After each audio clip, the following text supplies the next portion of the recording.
Welcome to the Adventures with Grammy podcast. I am your host, Carolyn Berry. This podcast is for grandparents on the go with their grandchildren and for parents who want to ensure loving relationships across the generations. I welcome your feedback and your input on every episode of the podcast we produce. Please send me an email, carolyn@adventureswithgrammy.com.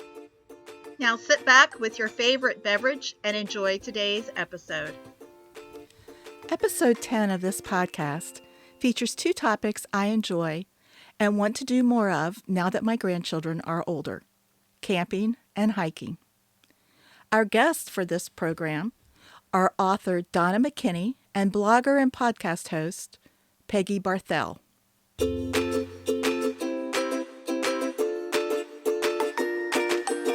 Donna McKinney, a retired grandmother, has written 16 nonfiction books for kids on topics ranging from science and technology to history to sports.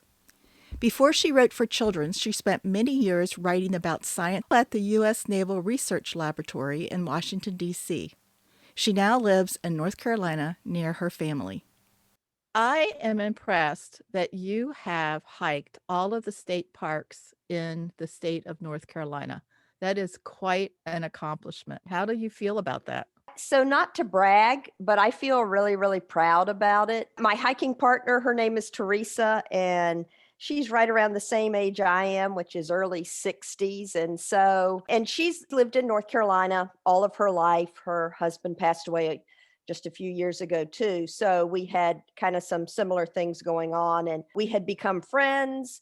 And we'd go out to eat, and sometimes we would go out and take a walk around, just at a local park, walk around the pond. And one day she said to me, they have this program, like a little passport book. You go out and hike the North Carolina parks, and I'm sure there are other states who have similar similar type programs. But she goes, you go out and hike the state parks, and you get a stamp from the ranger at each park, and it's just kind of a fun thing to do. She goes, we should do that. Oh, that sounds like fun. And I had no idea, like there are 41 parks, I had no clue. I'm just like, oh yeah, that sounds like fun. So we started doing it because there are a few right here in the Raleigh area, the central part of the state. It's very easy. I mean, we could go there for a couple hours, hike one, get a ranger stamp, and be done with it. As time went by, it kind of became more and more important in my mind that we kind of reach this goal and get this done. It took us all together about a year and a half altogether from the day we hiked the first one until we hiked the last park. And there's a lot of driving, crisscrossing the state, literally thousands of miles. By the time we had finished doing it, to me, it's really one of the things in my life, I would say, that I'm pretty proud of, that we could say we did all the parks in North Carolina. And it was just amazing to see. There are parks that are actually at the beach, like on the ocean, the Atlantic Ocean. And there are parks. Mount Mitchell is one of the western parks in North Carolina. That is the highest point east of the Mississippi.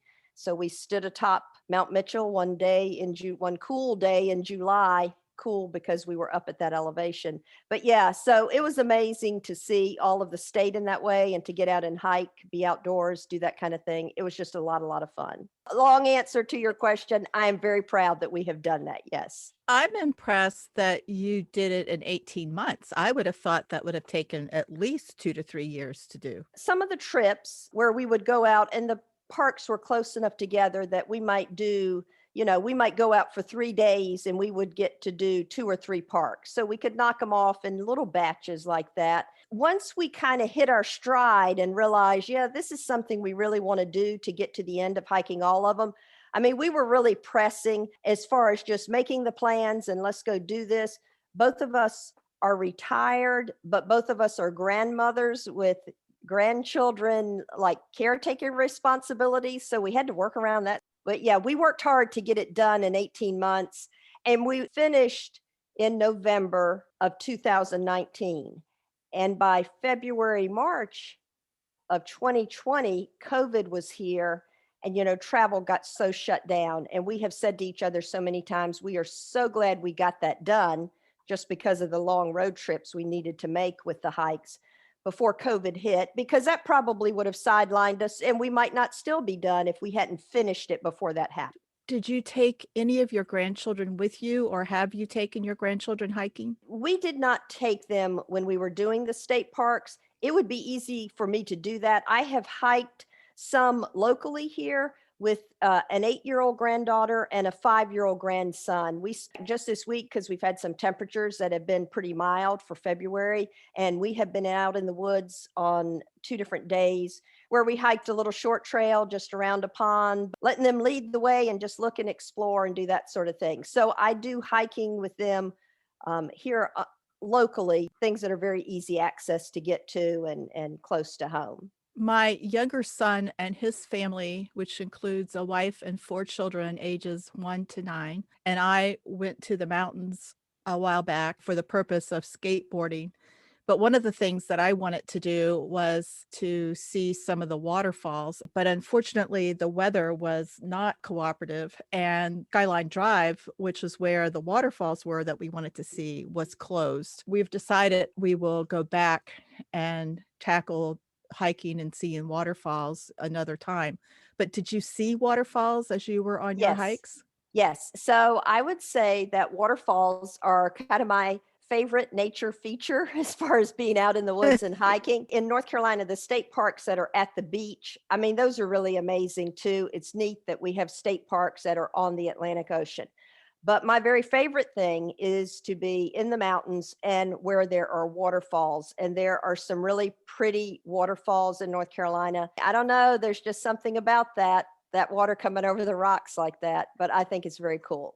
So yes, waterfalls are a favorite. We have a Facebook group in Virginia called Exploring Virginia. And then there's another group about waterfalls in Virginia. And every time someone posts a picture or I look at those sites, I'm just mesmerized by the absolute gorgeous scenery, the beauty of the waterfalls, just the majesty of it. That is something that I really want to do. So I'm eager to go back to the mountains and explore those. Springtime's a good time for a trip. So maybe you can get back up into the Shenandoah sometime this spring and see the waterfalls. That would be nice. You actually wrote a book called Hiking, and it was published after you finished your trek around North Carolina. Was that book one of the reasons you agreed to do the hiking with your friend, or did the book come out of your hiking adventures? The book came out of the hiking adventures. When the publisher approached me, I was already hiking the parks. And I'm like, oh yeah, let me take those too. We did not actually do any camping in the state parks. There are people who do camping, but I picked those 2 titles because I was already in the middle of our 18 months of hiking there. And so to me, it felt very natural because these were things that I was already learning about, just practical experience, trial and error, kind of getting out there and knowing what you need and the gear and that sort of thing. And then I did the research too, to actually get it all down on paper and write the book. But yes, the hiking and camping books, 2 separate titles in that series, happened in the same time frame when I was doing the hiking of the state parks. Tell our listeners what the age group is for those books. The age range on these books is ages 8 to 12. The books are available on Amazon. There's information in there, just kind of practical how-to stuff, like what kind of gear do you need? Tent, sleeping bag, the right kind of clothing, the right kind of shoes, even stuff like hats and sunscreen, the things like that you want to think about. The food that is practical and good and kind of healthy to eat when you're hiking, what are good for snacks, what are good for, and camping, what are good for the meals. The importance of having access to clean drinking water always, because that's so important. The tools you might need, like matches, pocket knife, axe, hammer, a GPS, although I will say there are plenty of places where if you're hiking or camping, you might be off the grid. So it's also good if you know how to read a map and a compass. That can be really helpful. First aid kit, things like that. So the book talks about these different things that you might need if you want to get started in camping. It also has, some helpful maybe suggestions, like start out practice camping in your own backyard. You don't have to go anywhere really to camp. In most settings, you could simply go outdoors and camp if you wanted to do a practice run overnight or just to kind of figure out what all you need and don't need. That's what the book is about, ages 8 to 12 for the hiking and the camping books. Let's talk about the hiking for a bit. You open the book with a story about a little girl. She's about 12 years old. Her name is Reed. Tell our listeners what is so spectacular about Reed. She and her dad started out from the time she was very young, doing a lot of hiking together. She loved going out with her dad. And about the time she was in 8th grade, so middle school age, she was wanting to take on a bigger challenge. So she asked her dad if they could hike the Pacific Crest Trail, which runs over 2,600 miles, stretching all the way from Mexico to Canada. And then they went on, she hiked that one. Then she went on as she got a little bit older to hike some other long trails in the US, the Appalachian Trail, which is over 2,000 miles long, the Continental Divide Trail, which is over 3,000 miles. And so by hiking those three, the Pacific Crest Trail, the Appalachian Trail, the Continental Divide Trail, which are all super long trails, that's called the Triple Crown of hiking. And there aren't that many people in the world who have ever achieved that Triple Crown of hiking the length of all three of those.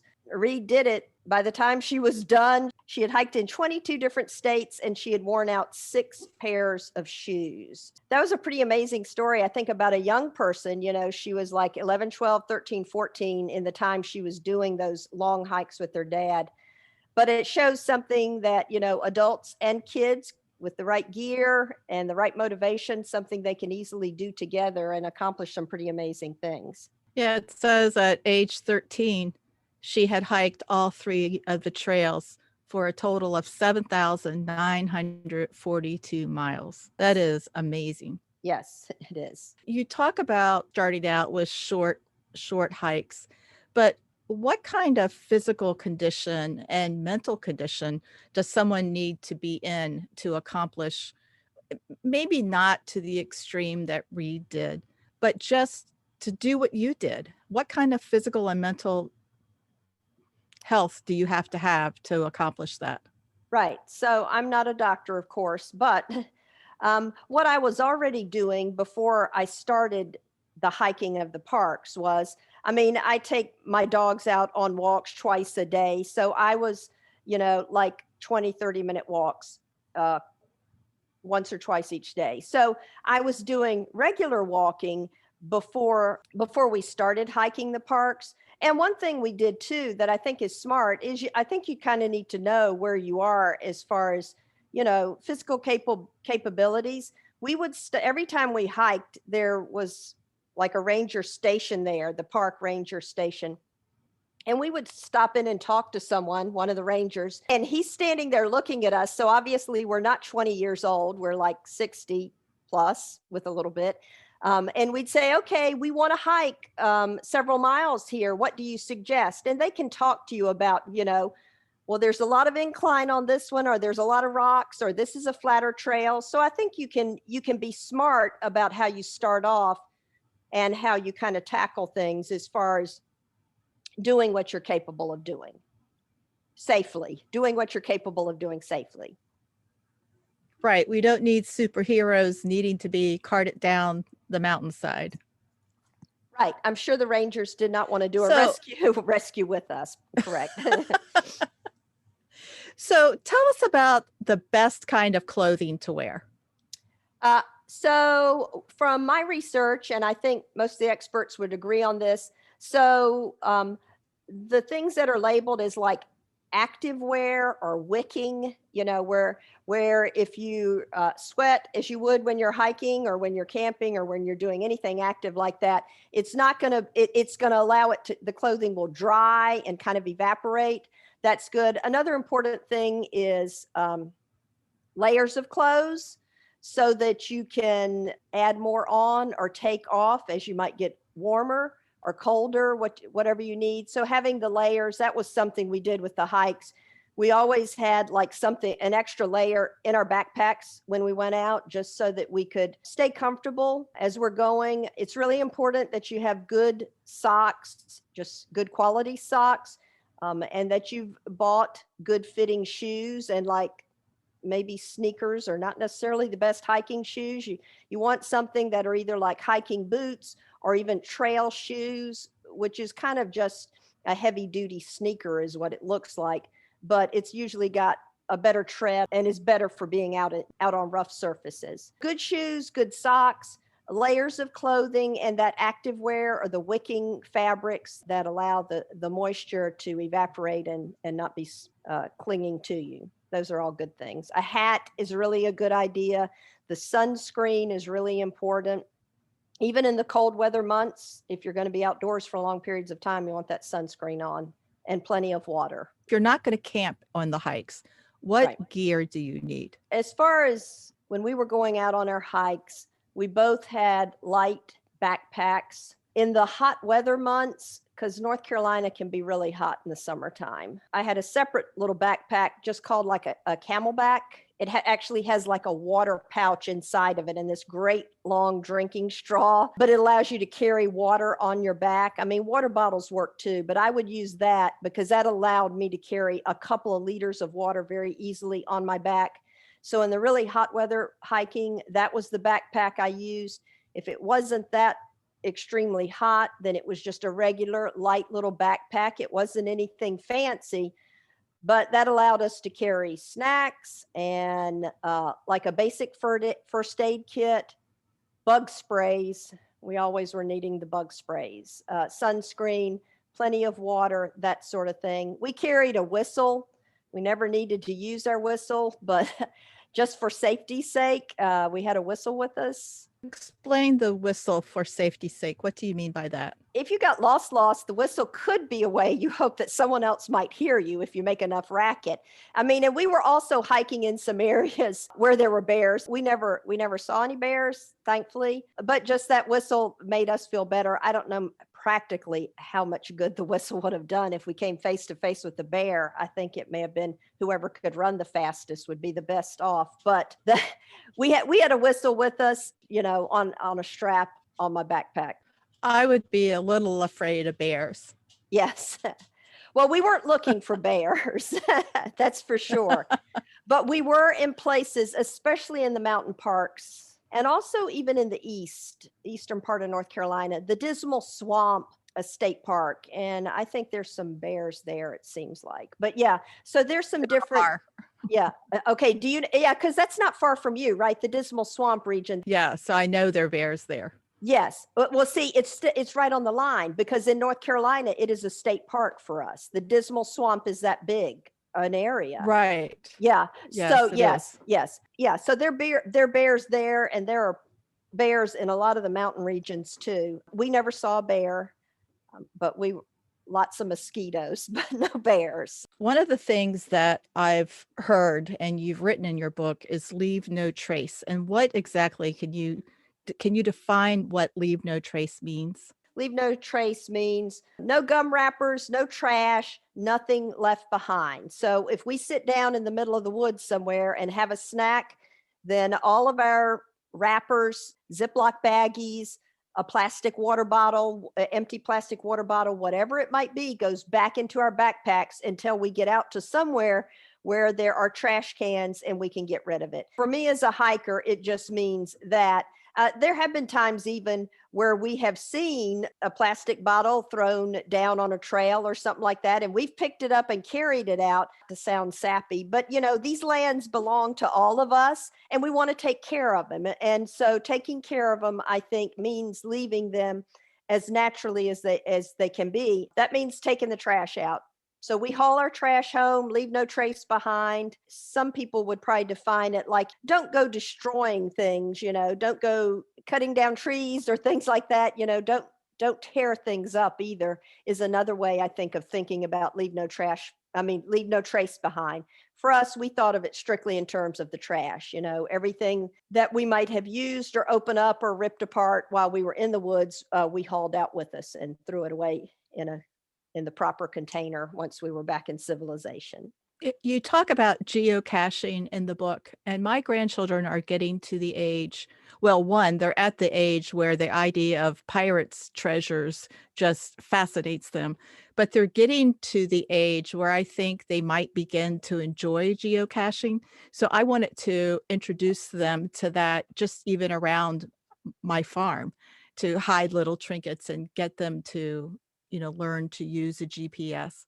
Right. So, can you explain that to the listeners, what geocaching is, and have you had any experience doing it? I haven't done it myself.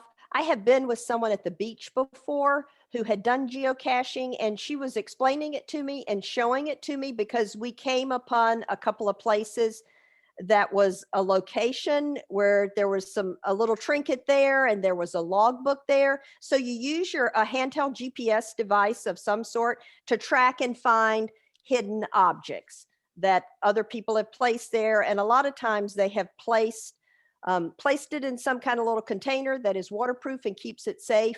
And there also might be some kind of logbook there where you just put the name and date of you being there. So it's like this GPS treasure hunt. I think it could be a lot of fun for kids, just kind of the hidden treasure aspect of it and so forth. There are places where you come upon these things. There is a geocaching website. If you actually just would do a Google search for geocaching, geocaching.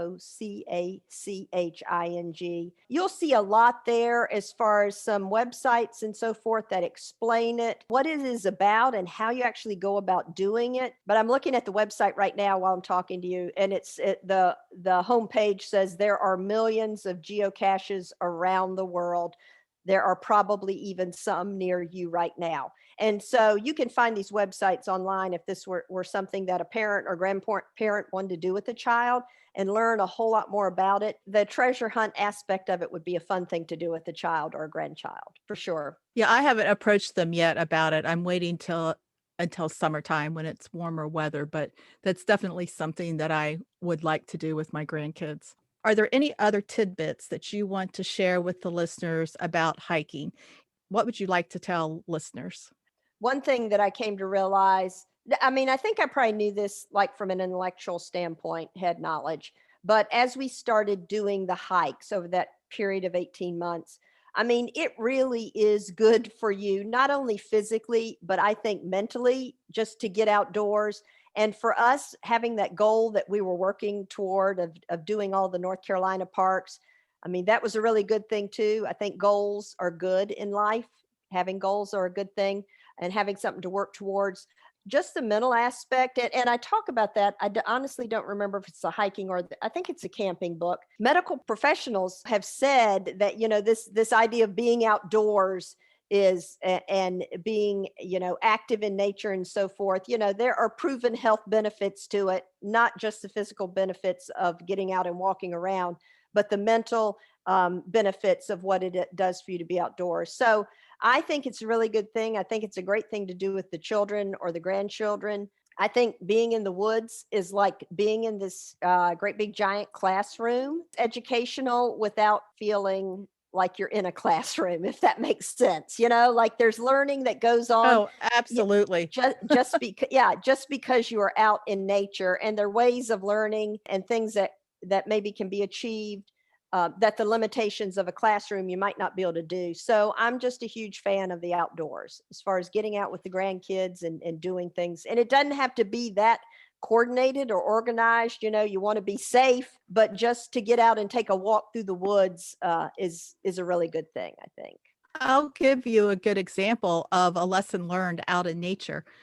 As I had said earlier, I was with my family in the Shenandoah National Park just a couple of weeks ago, and the weather here had been rainy and snowy and icy, and there was a fire pit and logs there that we could start a fire with. So my son tried to start a fire, and we had little kindling to start it, and we had cardboard and paper, and the logs would smoke. They would not catch fire. Even though we would have a good little kindling fire, the Right. logs themselves would not catch.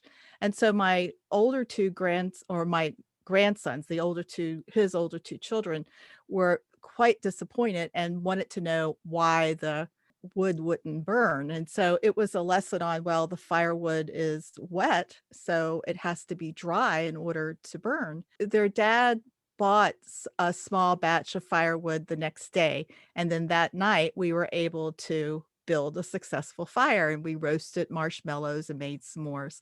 But it was a good lesson for the boys to see what water did to wood and why, we couldn't light the fire the first time. All we got was a lot of smoke, but with dry wood, we could actually light a fire and enjoy it. That was something they learned, incidental learning. I think most of us too learn best in like hands-on situations like that, where you're standing there looking at the smoking log that won't burst into flame. I mean, I think those things are memorable for us. So that's why I say that going out in the woods with the grandchildren is to me just a great plan. We love it. I know listeners have heard me say this before, but that is what I call stealth learning. We talked about how to stack the firewood so that there would be enough oxygen for the fire to burn. That is a science lesson that they're not going to experience in the classroom because there is no teacher that is going to allow a live fire in the classroom. Right. So it was something that they learned, and they learned a little bit about science without it being a classroom lesson. And I just love those opportunities. Yes. Yeah, lots of lessons in the woods for sure. Yes. And you actually open the book talking about Jack and Abby stacking the firewood and how they do it so that they can get a nice fire going. Yes, that was in the front of the camping book, right? The camping book. Yeah, yes. that was it. That was the beginning of the camping book. Yeah, just talking about that to show the idea that it can be something that, families can do together, parents and children, grandparents and grandchildren, whatever the age arrangements might be, but those sorts of things. I learned something reading your book about the father of camping. I had never heard of him before. Could you tell us a bit about him? Oh my goodness, yes. So I had not heard of him either until I started researching for the book, but his name was William Murray. He was actually a young minister, and this was in the late 1800s. And he wrote this how-to book about going camping. It was so they call him the father of camping in America, or the minister who invented camping in America. But he suggested that it was a good thing, like physically, and spiritually, for people to go spend time in the outdoors. And up to this point, people hadn't really thought of, that in this purposeful way, they would go spend time in the outdoors. I'm sure they worked jobs in the outdoors and stuff like that. They survived by being active in the outdoors. But he was the first one to suggest something like, go spend time in the outdoors. It's good for you. And he was specifically focusing what he was talking about, the Adirondack Mountains in New York. And when he published his book, few people were going camping, but as his book gained popularity, then they began to see the numbers of people who were going into the Adirondack Mountains really started to skyrocket. And so that was why they call him the minister who invented camping in America, but he's really thought of as the father of camping in America. He was also big on suggesting that women could do this too. I guess that was a time when maybe women might have been thought to be a little fragile for some activities, but he was like, oh no, this is a good thing. And so he encouraged the ladies to go out camping also. He wrote that camping was, quote, delightful to ladies. There is nothing in the trip which the most delicate and fragile need fear, unquote. Or he described camping as a pilgrimage and said that busy, crowded city life caused people to be confused and anxious. Yes, I would agree with all that. That is true. Right. One of the things that you talk about is camping in your backyard before you head out, to get everybody familiar with sleeping in tents and sleeping bags. And yeah, I think also from what I read about people who are experts at camping, they suggest that idea. And even from the standpoint of figuring out what you need to bring, what you don't need to bring. And isn't it easier if you're just in your backyard when you figure out, oh, we left the matches at home, than if you're off in the woods somewhere? It's almost kind of like this trial run practice thing for children or grandchildren. Just camping in the backyard could be a really fun activity in its own thing. It's a way of getting your feet wet as far as knowing what you need, knowing what you don't need, because carrying too much, especially if you're like backpacking, if you're carrying it on your back, then you do not want to be carrying more stuff than you need. So that backyard camping is a good way of kind of figuring all that out while you're just 15 feet from the back door. That was a suggestion on that. Yeah. Absolutely. I think that's a great idea. Now, let's talk about bears, because we already talked about them in our hiking talk. I know there's some great precautions campers who are in a national or state park where bears are known to live need to take to not attract bears to your campsite. So can you talk to us about those? What I understand, the main thing when you're camping is that you want to keep the food sealed up and protected, because our human food would be very appealing to the bears, and they might not otherwise come around unless that food was out where they had access to it. You could be sleeping in your tent, and if you've got food outside of your tent, then you've basically hung out a welcome sign for the bears, right? There are actual, and the camping gear stores would have these. They're like bear canisters, which are containers that you can kind of put your different food items inside of and seal them up. And even if the bear were to come in, this is a hard-sided container. So even if the bear were to come into the campsite area and try to get into that container, the ones that are made to be bear canisters or bear boxes, the bear is not going to be able to get inside of that box. So the thought would be, after a few minutes, hopefully, of messing with it, the bear will wander on off into the wilderness away from the campsite. So there are some parks that actually require, like the national parks where there are a lot of bears, they require campers to use the bear lockers, the bear boxes, to keep the food sealed away safely. That's a great idea. I'm in agreement with you on that. I love nature, but I'll hike during the day and sleep in my RV at night. I'm not the camping tent in the outside, great outdoors at night. Well, as I told you, I'm a hiker, but not a camper myself. So yes. Were you able to do any stargazing and see the beautiful night skies while you were in the mountains? Yeah. So we were not typically, I don't think we were ever hiking after dark.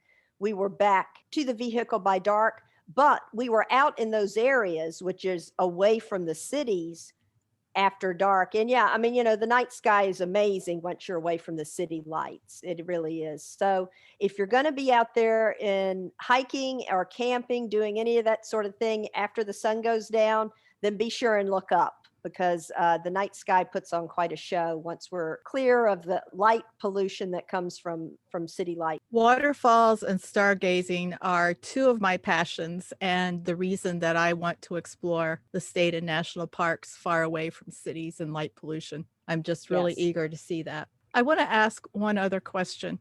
Did you find that after your hikes, your stress level was down? And did it impact your sleeping in any way? Well, I always sleep good.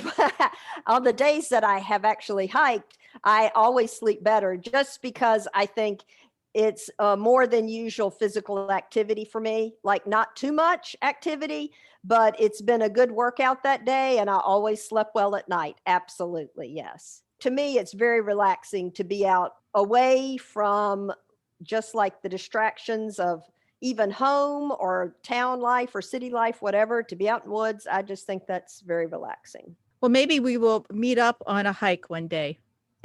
Carolyn, that would be great fun. We could bring the grandchildren along, right? Actually, one of the things that I want to do with the kids, and there was a site that I found in the western part of North Carolina, is taking them to a mining camp where we can mine for gem mining. I think that would be fun. I want to wait till they're a little bit older for that, but I think that would be a lot of fun. So I have to add the third thing: waterfalls, stargazing, and gem mining.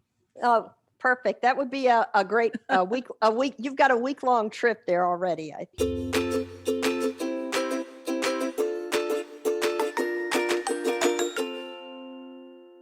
Peggy Barthel, along with her husband Tony, host the Stress Less Camping podcast and write about their adventures on their blog by the same name.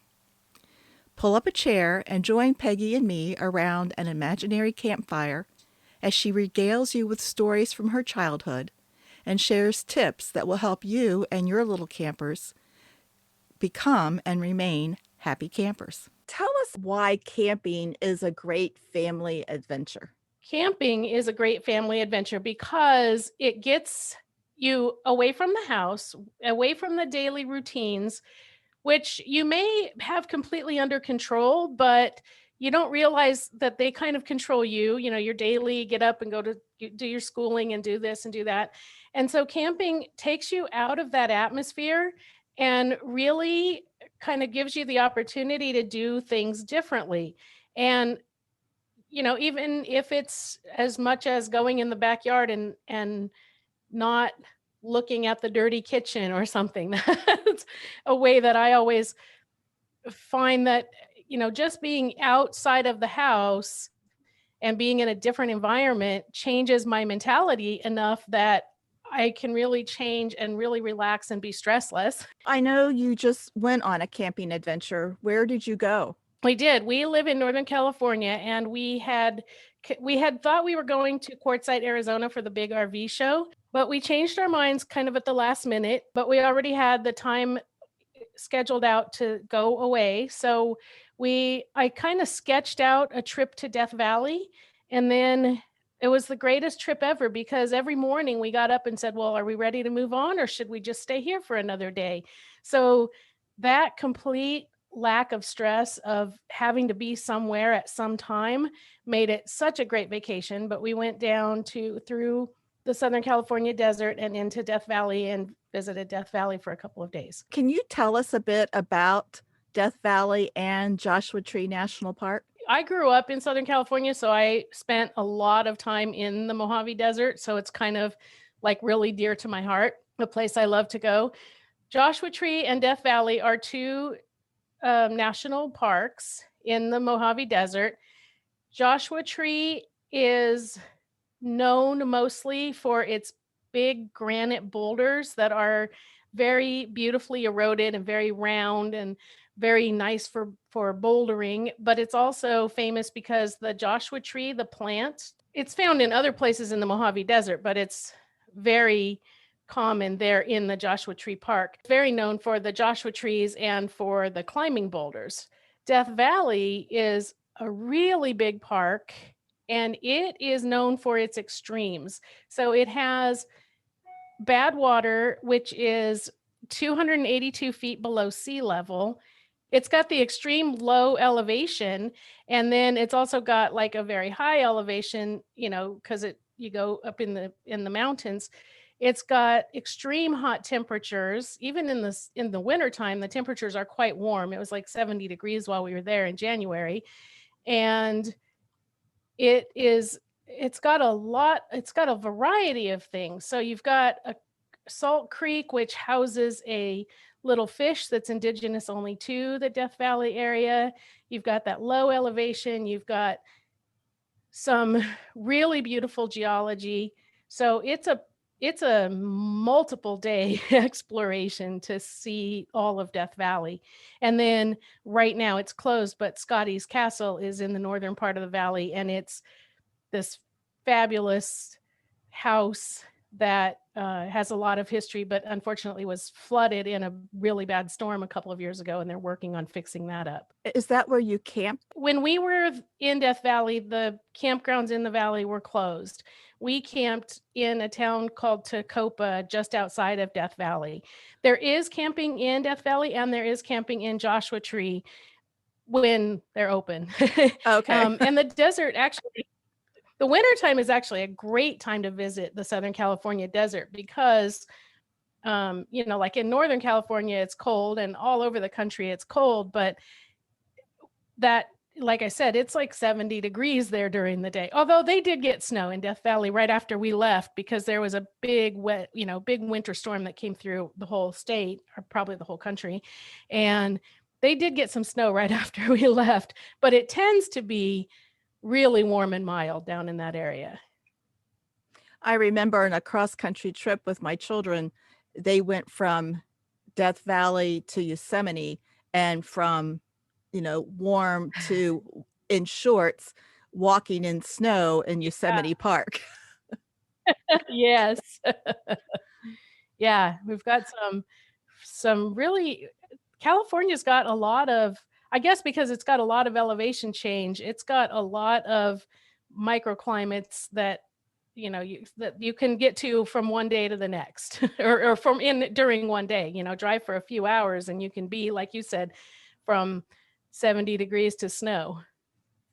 It was funny to see the kids wearing shorts standing in snow. So let's talk about backyard camping. I will start by telling you that just before Christmas, as a Christmas present to my grandchildren, my younger son set up a glamping yurt in the backyard. This company came in and did it for them.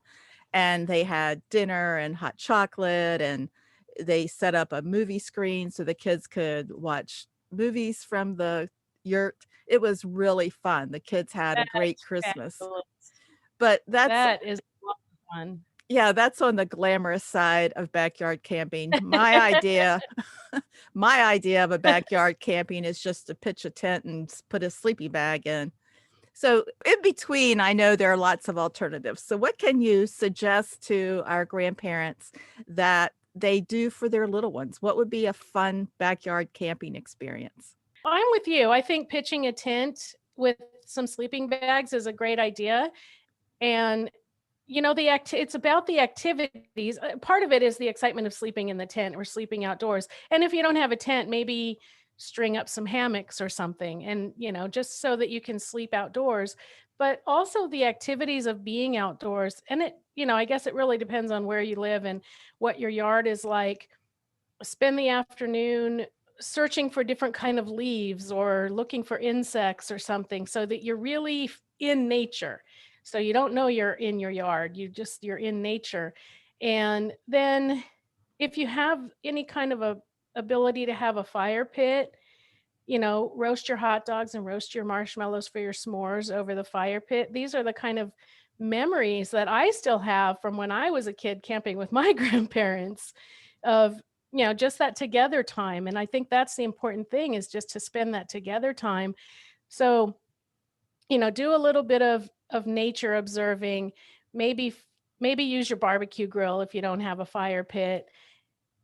I have actually, for an event where we couldn't have a fire, but I wanted it to look like one, I took a low fan and faced it up and tied ribbons, red and yellow and orange ribbons, and blew the ribbon upward so that it looked like a fire. Now you can't roast your marshmallows on that, but you could have story time around the fake campfire, singing kids songs like Bingo and John Jacob Jingleheimer Schmidt. I actually found a book very recently called S is for S'mores, and it's a camping alphabet, and it's part of a series. There's like B is for Buckaroo is a cowboy alphabet. Really fun book. And I thought I was buying it as a baby gift and decided I had to keep it for myself. So I had to go get another gift. Reading about camping, talking about camping, reliving the adventure that you had that day, and just spending, I really think that it's really about making the memories. It's not so much how you do it. I mean, if you don't have a backyard, throw some blankets over the furniture in the living room and just have a camp out in the living room. Just spend that time pretending to camp and doing kind of nature types of things. Great idea. I hadn't thought about that one. We have a barn, and so I was thinking I would take my kids up and we would sleep in the loft of the barn. That would be terrific. Yeah, with sleeping bags. And we do have bonfires from time to time where we've roasted hot dogs and made s'mores. And the kids find that fascinating. They enjoy that.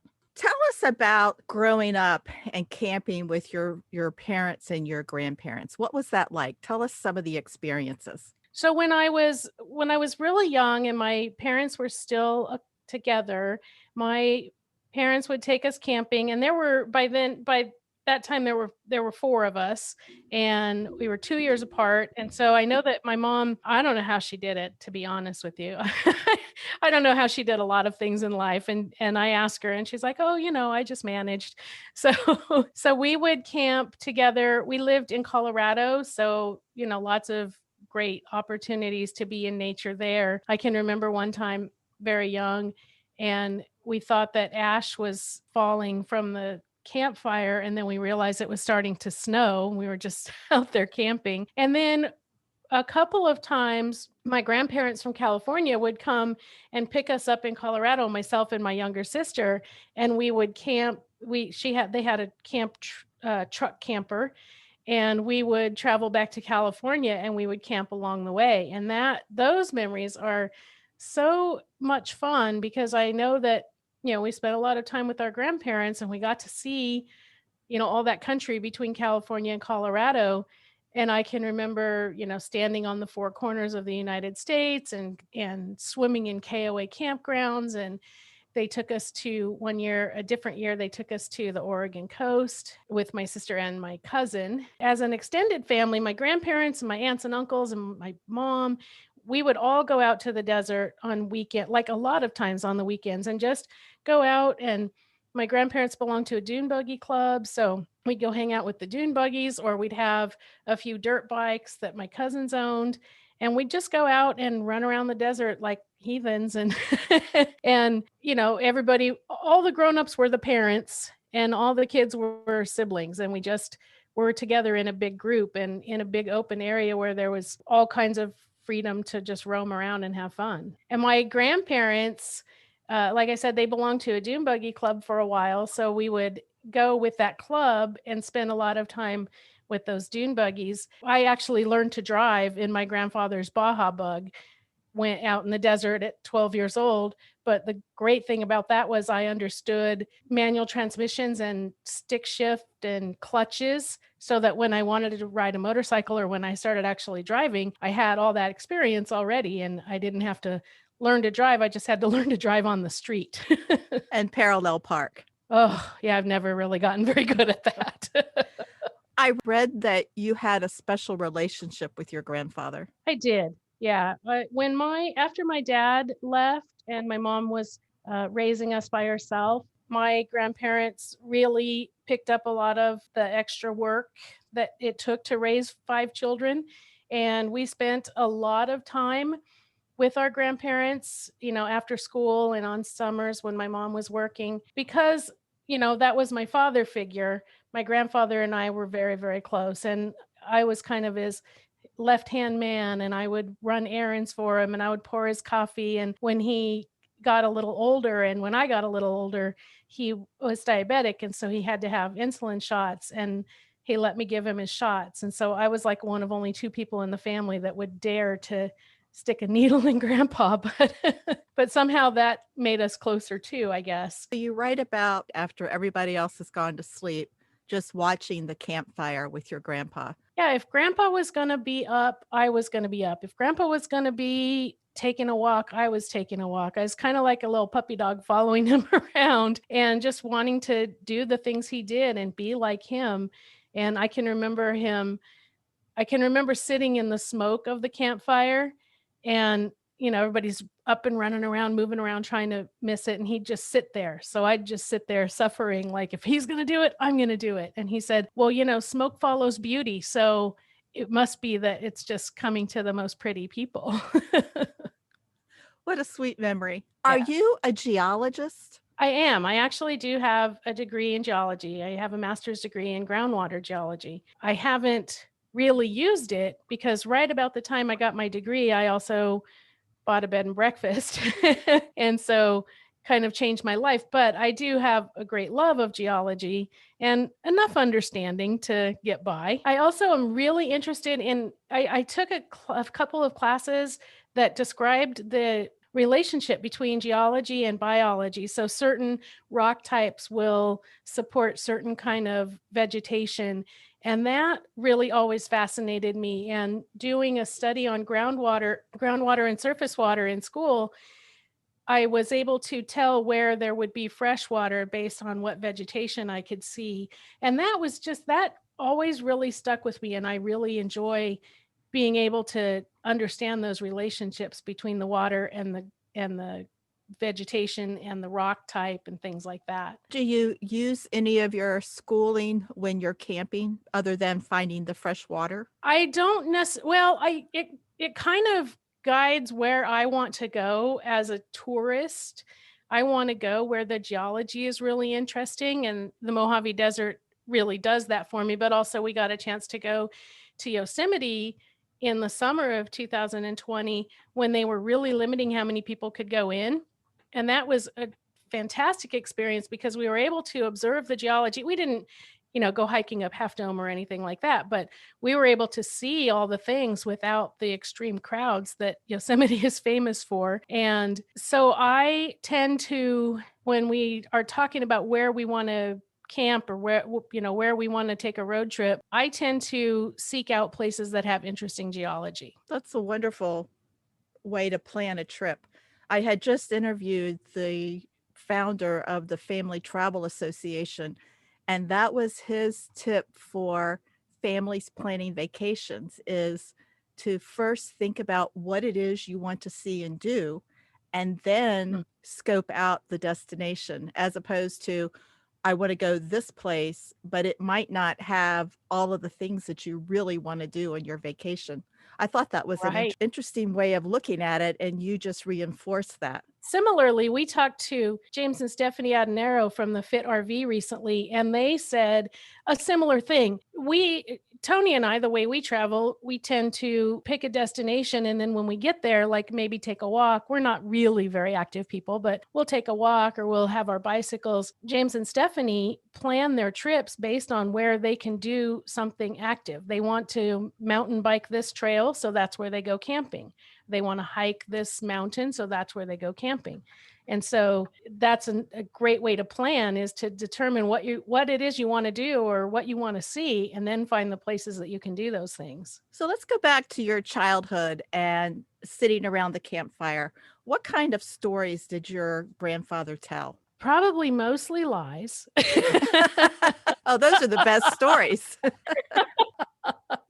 I don't know if I can remember specifically any stories. I really think that mostly at nighttime, campfire time, even though we were sitting around and I was, sitting with Grandpa, I think it was kind of more adult time. They would talk about the goings on of the world and not necessarily entertain the kids. Like I said, just being near my grandpa was enough for me.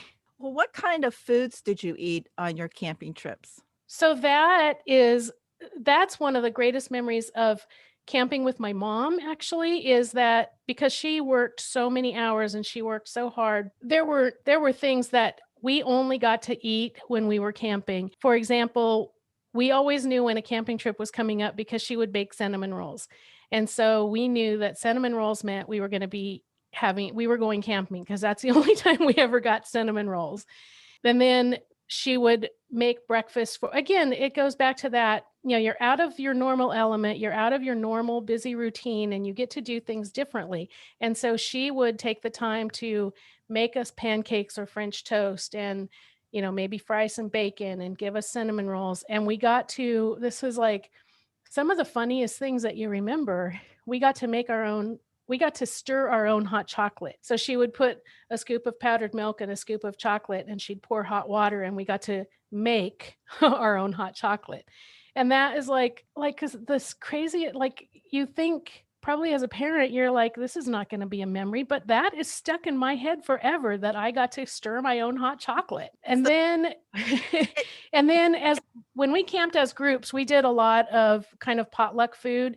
We camped a lot on holidays even. So we'd have turkey dinners or big potlucks for Easter or something like that. And, it's a great way to add variety, because if every family brings a little bit of something different, then it's not one person or one household trying to make all those different dishes. It's one of the great things about that I love about family dinners and buffets is, or potlucks, is you get such a variety. And because there were so many people and so many kids, the parents weren't really watching what we were eating. So we actually only ate the things we really liked. When you and your husband camp now, what kind of foods do you fix? We eat pretty much similar than we do to the way we eat at home. We do tend to use our cast iron over our propane fire pit a lot when we're camping. And so actually in the spring of 2020, when we couldn't go camping, we set up what we called camp boredom in our driveway with our camper. And we would just go sit in the quote unquote campsite. And we experimented learning how to use our big cast iron skillet. It's kind of a Dutch oven. It's two skillets that are like a lid. And so it behaves as a Dutch oven. And we put the propane fire pit and we made pizza and casseroles and chicken dishes. And we just really experimented. And we love to do that, especially making pizza. We love when we're camping, maybe with another couple, we're like, oh, we got dinner. We're making pizza. And they're like, what? We're like, you are not going to believe it, but we make a pizza over the campfire. Well, that sounds delicious. Yeah. And so we really got, like I said, we got to experiment a lot. And with the backup plan that if something didn't cook well, we'd just go in the house and find something different to eat. So we weren't, if we did it when we were camping and we didn't have another plan, then we would eat whatever we ruined, but we didn't ruin anything. That was the greatest part.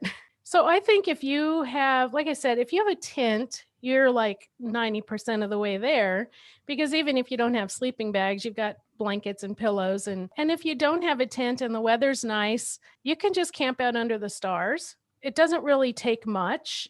You can probably stack up some pillows and throw a blanket on top and just sleep on the ground on some pillows. And like I said, it's all about breaking that routine and doing things that are fun and doing things together. So it doesn't really take a whole lot, but if you've got a tent, then obviously that's the easiest way. And the great thing, like when we experimented with our cooking, the great thing is if you're in the tent overnight and the kid is just not happy and just some people don't love camping, or especially don't love it the first time, then you can go in the house and nothing is ruined. You just go inside. But you've got that backup plan and you've got that safety net, but you pretend it's not there until you absolutely have to use it. But it's nice, again, just to be in nature, camp outside, look at the stars, look at the cloud formations, and just really, really just enjoy nature, even if it's just outside your back door. I would think that parents and grandparents could even open up their garage doors, take the vehicles out, and just sleep in the garage. And that would be an entryway to camping in the backyard too. Absolutely. Yeah, absolutely. Because then you've got that fresh air still flowing around, but you don't feel quite as exposed maybe. And if you don't already have a tent, then you're not concerned that you don't have the tent to work with. I would imagine the places you visit in California have awesome night sky views. Can you tell us about some of your experiences that way? Yeah, so you're right. The Southern California and the Southern Arizona desert, we were in Quartzsite a year ago in January, and the night sky, the stars, like there's just so many stars. And then also the sunsets, because it's such a big wide open, maybe a little bit of cloud cover to give a great sunset. But the night sky viewing in the desert, where there's not only is it big wide open space, but there's not a lot of light around. So, we don't realize when we live in a city, we look up and we can see 3 or 4 stars, and you don't realize how partial of an experience that is until you really get out to a really dark place and get to really, really see the stars. And my husband now jokes with me because the movie Dragnet from the 80s, there's a scene where they're at an overlook and they're looking up at the sky, and the lady says, "Oh, look at the stars, dozens of them." And it just makes me laugh that dozens seems like a lot if you live in the city and that's all you can really see. But when you're out in the darkness with a big big open sky above you and you can see the millions and billions. I just lay on the ground and just stare at the sky. About 30 years ago, my family traveled to Northern California. I think we were along the Mendocino coast. I don't remember exactly, but it was nighttime and we were mesmerized by how beautiful the sky was.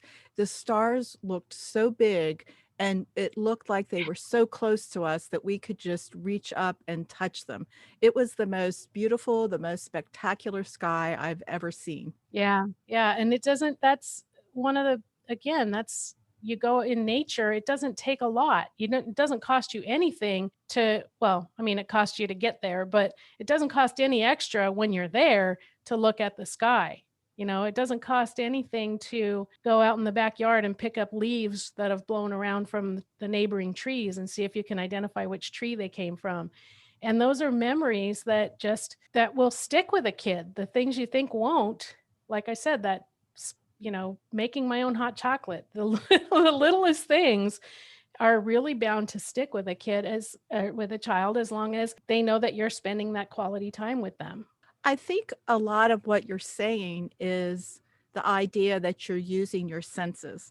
And when you use your senses, it makes memory stick in your mind a lot better. Yes. It's what you can Yeah. see and smell and touch and taste and feel. It's just, Yeah. And to actually talk about it and think about it. So, don't just go pick up leaves, but where did that leaf come from and why is it on the ground and why is it that color? And thinking about things really helps stick things into your mind. One of my college professors, we would hike and hike and learn and learn and learn. And then he'd say, okay, we'll stop here and we'll take a lunch break. And we'd all be so happy, like, yay, we get a break. And while you're taking your lunch break, summarize everything that we've talked about in the first half of the day. Like, oh man, that's a lot of work. But you saw it, you talked about it, and then you wrote about it and thought about it again. And the more times you put that through your mind, the more times you decide why leaves turn yellow, it's going to stick. right. Your brain is processing it and then it helps you to remember. One of the things that I know, as having studied it in school, and I see it with my grandkids, I saw it with my children, is young children tend to forget things. But if you reinforce it, then they can remember it. So, like you're saying, like as an adult, your college professor is saying, okay, we've done this, but now process it. And that helped you remember it. Writing Yeah. is Yeah. a great tool for that. Yeah. I found that in one of my college classes, we were allowed to have one notebook sized piece of paper that we could have notes on for our exams. And so I'd take, 10 pages of notes from the class and I'd start to compress them and decide what was important and decide what I didn't need and what I did need. And maybe I'd get to 4 sheets and then I'd get to 2 sheets. And by the time I got everything on one piece of paper that I could legally take into the test, I hardly had to look at it. I had written it 3 or 4 times. And all I really needed was those weird numbers that, wouldn't stick or something. And I almost didn't look at the paper at all. And then I would observe that other people who photocopied and shrunk and taped every note to one piece of paper, and they were frantically flipping it and flipping it and flipping it and trying to find where that they didn't have any idea what they were looking for. And so that's, like you said, just talk about it, think about it, write it, think about it some more, talk about it again,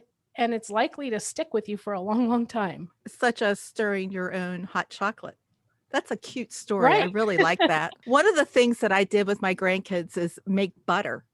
And that was an Oh, amazing opportunity for them. It's so simple, but they had so much fun because it was a bit of measuring, it was a bit of movement, shaking the butter, and we just had fun. It was yes. absolutely fun. And then the great thing about butter is you get to eat the butter.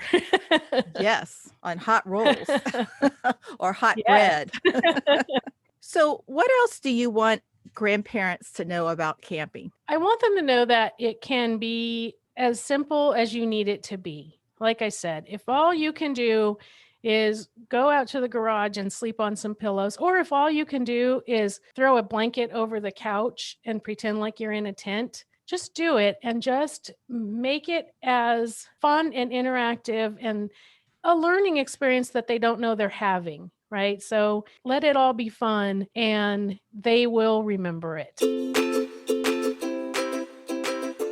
I hope you enjoyed today's episode of the Adventures with Grammy podcast. If you did, I would like for you to do 2 things for me. 1, hit the subscribe button so that you don't miss any episodes of the podcast, and ask your family members and friends to do the same.